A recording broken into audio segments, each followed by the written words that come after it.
Quick tutorial paano magkabit ng steering damper sa motor pump units. So, mabilisan lang mga kailangan nyo. 10mm open wrench, Allen keys. Ito lang kailangan mo. Meron tayo dalawang bracket. Bracket A, bracket B, yung mga bolts, washers, tsaka nuts. Kasama yan pag bumili kayo ng package natin. So, advisable meron ding Loctite, okay? Yan namang Loctite para mas hindi mag-loosen ng mga ano natin, mga bolts. So, bracket B muna tayo. Lagay nyo muna yung washer, bolt, and nut. Panoodin nyo lang at sundin nyo lang yung video. Tapos yung sa left side, kunin nyo na to sa damper. Tanggalin nyo na. Sabay nyo na yung pagsuksok dyan.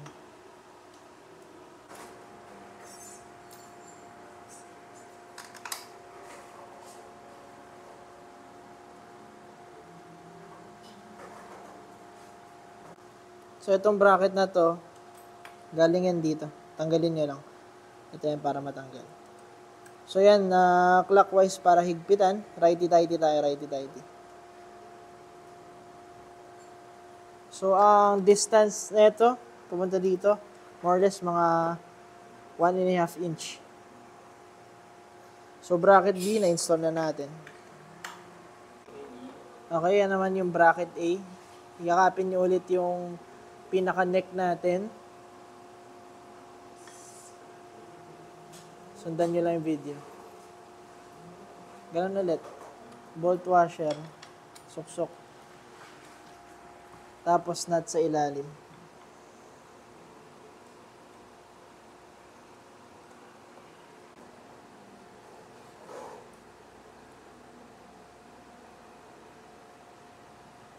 So, distancing natin, mga 1 inch from the deck paakyat. Sundan nyo lang yung spacing. So, ang bibigay naman namin is lock nut. Ayan, yung may asul. Parang rubber yan na lock para mas matibay. Pero kung gusto nyo doble tibay, pwede nyo patakan ng Loctite. Okay? Sige. Patakan mo, boy. Dito. Ayan. So, pwede nyo na i-shoot yung damper. Tapos, i-position yung isang butas dun sa bracket. Paano pala malagay? Then, ipasok na yan. Hey. So, ngayon, higpitan nyo lang ulit yung bracket. So, basically, yung concept lang naman yan, kabit nyo muna yung mga bracket na maigi bago nyo lagay yung damper. Okay? So, ngayon, titimplahin na natin yung pinaka-damper positioning natin. Yung final step after yung makabit yung bracket B and bracket A. Alright?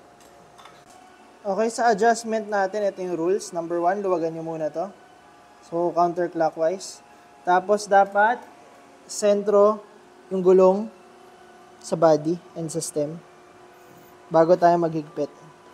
So, yan dapat diretso yan sa body.